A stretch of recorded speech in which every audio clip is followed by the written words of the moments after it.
اور فرماتا ہے کہ کیا کوئی مغفرت چاہنے والا ہے کہ میں اس کو بخش دوں؟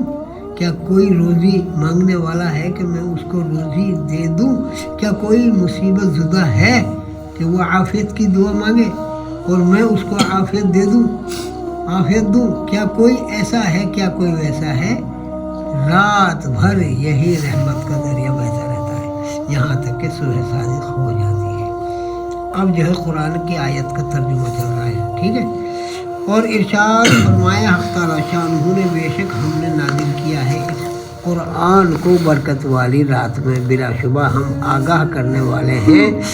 اسی رات میں ہر حکمت والا معاملہ ہمارے حکم سے طے کیا جاتا ہے۔ بے شک ہم آپ کو پیغمبر بنانے والے ہیں، یعنی قرآن جو اترا ہے وہ شب قدر کی رات اترا ہے۔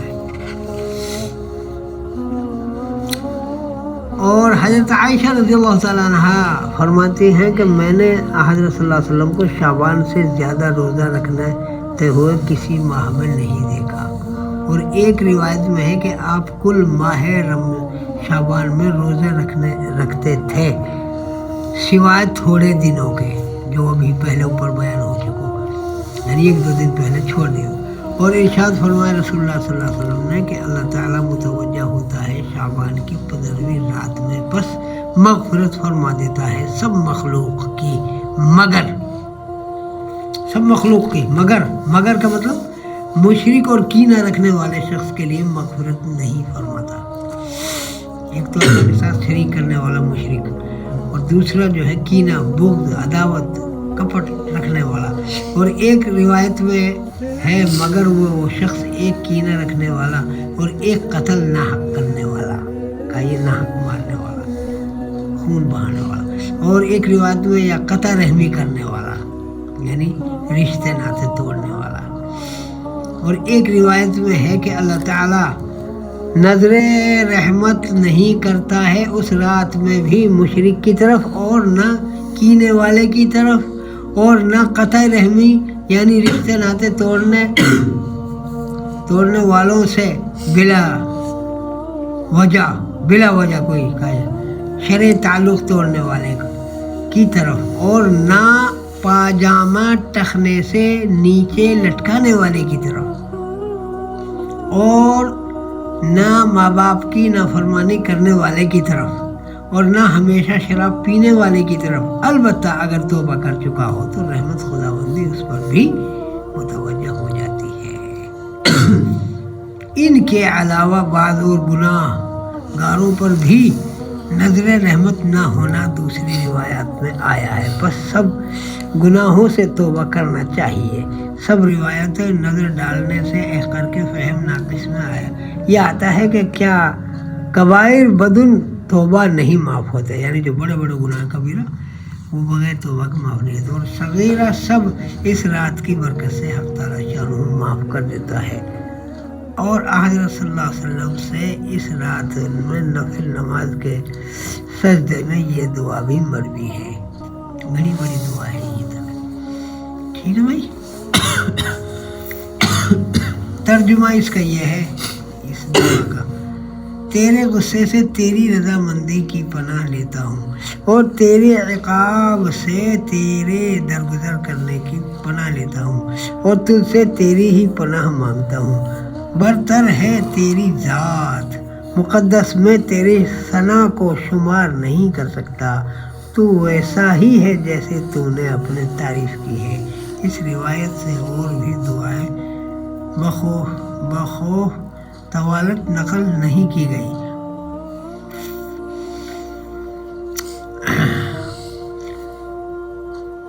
بالنسان کے مؤلف نے فرمایا ہے کہ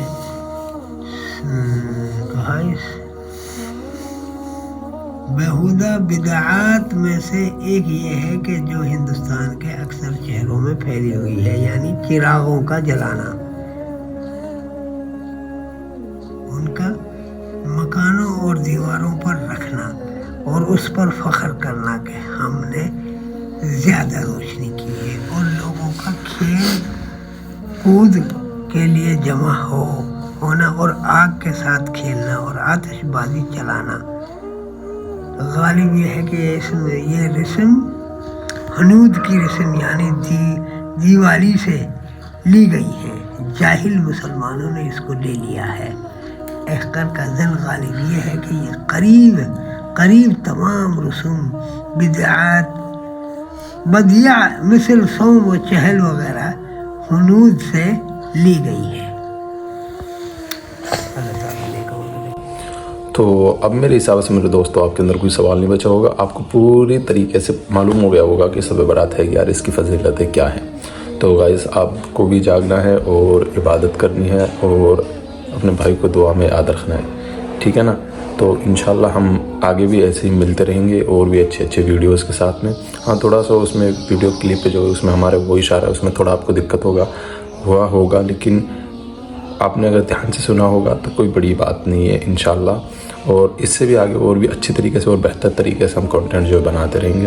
تو آپ اپنے بھائی کے چینل کو سبسکرائب کر دو، اور سبسکرائب نہ بھی کرو تب بھی چل جائے گا، لیکن دعا میں یاد ضرور رکھنا۔ اور آگے سے ماہ رمضان آ رہا ہے، تو ماہ رمضان میں تو خوشی کا ماحول ہے، تو انشاءاللہ اچھے طریقے سے دعائیں کرنا ہے سب کے لیے، خاص کر کے فلسطین کے بھائیوں کے لیے اور ہندوستان میں جہاں کہیں بھی ہمارے ماحول خراب ہو رہے ہیں، تو ان سب کے لیے ضرور ہمیں دعا کرنی ہے، ٹھیک ہے نا؟ تو اپنے جیسے فرینڈ سرکل ہیں سارے دوستوں کو اپنے ساتھ جوڑنا ہے اور ان کے ساتھ میں رہ کر عبادت کرنی ہے، تو اس میں اور بھی زیادہ مزہ آئے گا اور جنون اور شوق اور یہ سب چیزیں اور زیادہ بڑھ جائیں گی۔ تو ہمارے لیے بہت ہی بڑھیا رات ہے اور اللہ کا شکر ہے کہ اس نے ہمیں یہ نصیب کی۔ تو گائز ملتے ہیں انشاءاللہ اس سے بھی آگے، اور آپ لوگوں کو اپنے بھائی کو دعا میں یاد رکھنا ہے۔ اور اب آپ کو میرے حساب سے بالکل سمجھ میں آ گیا ہوگا کہ شب برات کیا ہے۔ اگر اب بھی آپ کے اندر کوئی سوال ہے تو آپ کمنٹ باکس میں بتا سکتے ہیں، انشاءاللہ ہم جواب دینے کی پوری کوشش کریں گے، ٹھیک ہے نا؟ تو ملتا ہے انشاءاللہ۔ السلام علیکم۔